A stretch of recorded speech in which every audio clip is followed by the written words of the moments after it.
Budget நாட்டை காப்பாற்றாது என முதலமைச்சர் மு.க.ஸ்டாலின் அறிவுறுத்தியிருக்கிறார்.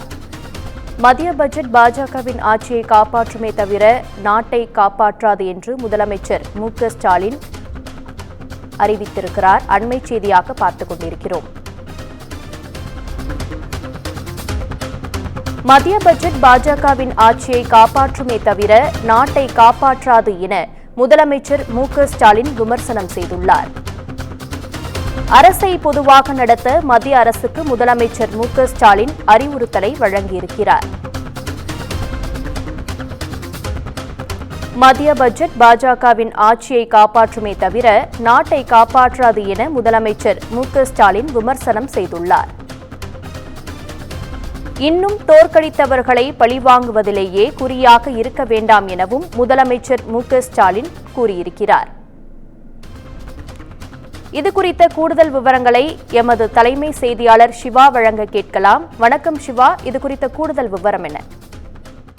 சுகன்யா, தேர்தலில் தோற்கடித்தவர்களை மத்திய அரசு பழிவாங்குகிறது என்று தமிழ்நாடு முதலமைச்சர் மு.க.ஸ்டாலின் தற்போது ஒரு குற்றச்சாட்டை முன்வைத்திருக்கிறார்.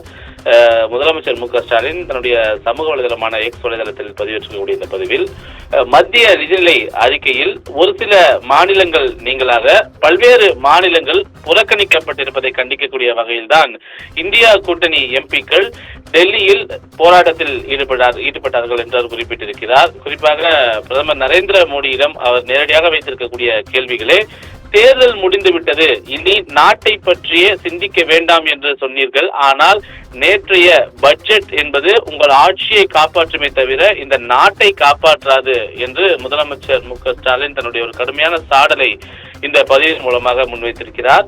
அரசை பொதுவாக நடத்துங்கள், இன்னும் கூட தோற்கடித்தவர்களை பழிவாங்குவதில் குறியாக இருக்க வேண்டாம் என்று முதலமைச்சர் மு.க.ஸ்டாலின் குறிப்பிட்டிருக்கிறார். குறிப்பாக அரசியல் விருப்பு வெறுப்புகளுக்கு ஏற்ப அரசை நடத்தினால் தனிமைப்பட்டு போவீர்கள் என்று அறிவுறுத்த கடமைப்பட்டிருக்கிறேன் என்று தமிழ்நாடு முதலமைச்சருடைய இந்த ட்விட்டர் பதிவின் மூலமாக பிரதமர் நரேந்திர மோடிக்கு இந்த அறிவுறுத்தல் என்பது விடுக்கப்படுவதாக அவர் குறிப்பிட்டிருக்கிறார். எனவே தோற்கடித்தவர்களை பழிவாங்கக்கூடிய எண்ணத்தில் தான் மத்திய அரசு இருக்கிறது. அப்படித்தான் அவர்களுடைய இந்த மத்திய பட்ஜெட் இருக்கிறது என்பதை சுட்டிக்காட்டக்கூடிய வகையில முதலமைச்சர் மு.க.ஸ்டாலின் தன்னுடைய சமூக வலைதளமான எக்ஸ் வலைதளத்தில் இந்த பதிவினை தற்போது குறிப்பிட்டிருக்கிறார். சுகன்யா, உங்கள் விவரங்களுக்கு நன்றி சிவா.